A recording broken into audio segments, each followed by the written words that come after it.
ஈரோடு மாவட்டத்தில் முதன்முதலாக பெருந்துறை சட்டமன்ற தொகுதியில் தமிழக வெற்றி கழகத்தின் சார்பாக இங்கே அலுவலகம் திறக்கப்பட்டிருக்கிறது.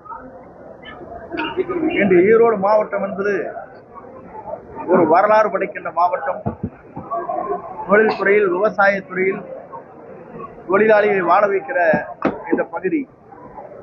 இந்த பகுதியில் முதலிலே பெருந்துறையிலே இந்த நிகழ்ச்சி நடைபெறுகிறது சொன்னால் உண்மையிலே நான் மனதார நெஞ்சார அனைத்து நண்பர்களுக்கு என்னுடைய வாழ்த்துக்களையும் பாராட்டுகளையும் நான் தெரிவித்துக் கொள்கிறேன். ஏனென்று சொன்னால் பெருந்துறை என்பது என்றைக்குமே ஒரு திருப்புமுனை உருவாக்குற இடம். முதல் இந்த இடத்திலே தான் அலுவலகம் இங்கே திறக்கப்பட்டிருக்கிறது. ஆகவே ஈரோடு மாவட்டத்தில் இருக்கிற 8 சட்டமன்ற தொகுதியும் வெற்றி வாகை நம்முடைய தமிழகத்தின் வெற்றி கழகத்தினுடைய தலைவர் நம்முடைய வெற்றி நாயகன் நேற்று தினம் மலேசியாவிலே உலகளவில் மக்கள் வியக்கத்தக்க அளவிற்கு மாபெரும் கூட்டத்தை கூட்டியிருக்கிற தலைவரை கோட்டையிலே அமர்த்துவதற்கு இந்த அலுவலகம் முதலில் திறக்கப்பட்டிருக்கிறது. 8 சட்டமன்ற தொகுதியிலும் நம்முடைய வெற்றி கழகத்துடைய தலைவர் யாரை விரல் காட்டுகிறாரோ அவர்தான் சட்டமன்ற உறுப்பினர் என்ற வரலாற்றை நாம் படைப்போம். அதற்காக உயிர் மூச்சுள்ளவரை நாம் பாடுபடுவோம் என்பதை இந்த நேரத்திலே தெரிவித்துக் கொள்கிறேன். அதோடு மட்டுமல்ல, 1972 புரட்சித் தலைவருக்கு எப்படி கூட்டங்கள் கூடியதோ, அதற்கு பிறகு அம்மா அவருக்கு கூடியதோ, அதே போல வெற்றி கழகத்துடைய தலைவர் இன்றைக்கு மாபெரும் வரலாற்றை படைக்கிற தலைவராக, வரலாற்றை படைக்கிற தலைவர் மட்டுமல்ல, உலகளவில் வியக்கத்தக்க தலைவராக, இந்திய நாட்டிற்கு ஒரு திருப்புமுனை உருவாக்குகிற தலைவராக வருங்காலத்தில் 2026 அவர் ஆட்சி கட்டிலே அமர்வார். அது எந்த சக்தியாலும் தமிழகத்திலே தடுத்து நிறுத்த முடியாது என்ற வரலாற்றை நாம் படைப்போம். அதற்காக வருகின்றிருக்கிற அத்தனை பேருக்கும் கோடான கோடி நன்றி வணக்கங்களை தெரிவித்துக் கொள்கிறேன். நன்றி, வணக்கம்.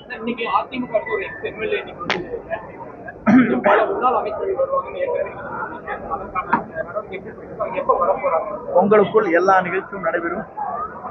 31 மிக விரைவிலேயே நம்முடைய தலைவருடைய அனுமதி பெற்று பல பேர் நம்முடைய கழகத்தில் இணைய இருக்கிறார். அந்த இணையும் காட்சி உங்கள் தொலைக்காட்சியின் மூலமாக நீங்கள் காணப்போகிறீர்கள் என்ற மகிழ்ச்சியான செய்தியை தெரிவித்துக் கொள்கிறேன்.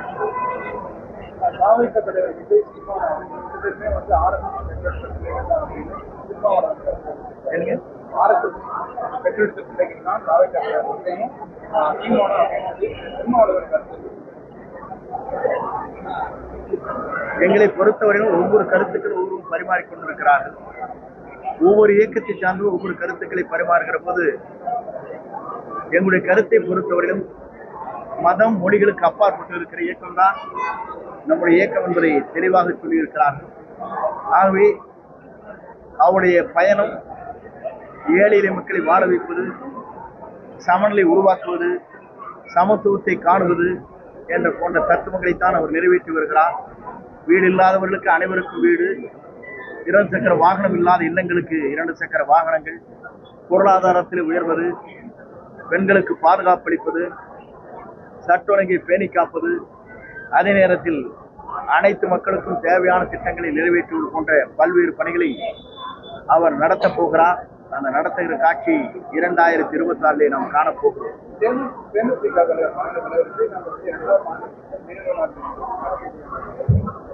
என்னாலும் பல பேர் கலந்து கொண்டிருக்கிறார்கள். மதுரையில் நடைபெற்ற நிகழ்ச்சியிலே கூட அவரை பற்றி பாராட்டி இருக்கிறார்.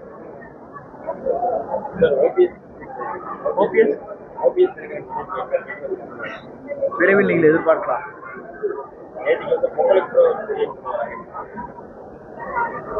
பொங்கலுக்கு பிறகுல பொங்கலுக்கு முன்னாலே நடைபெறும்.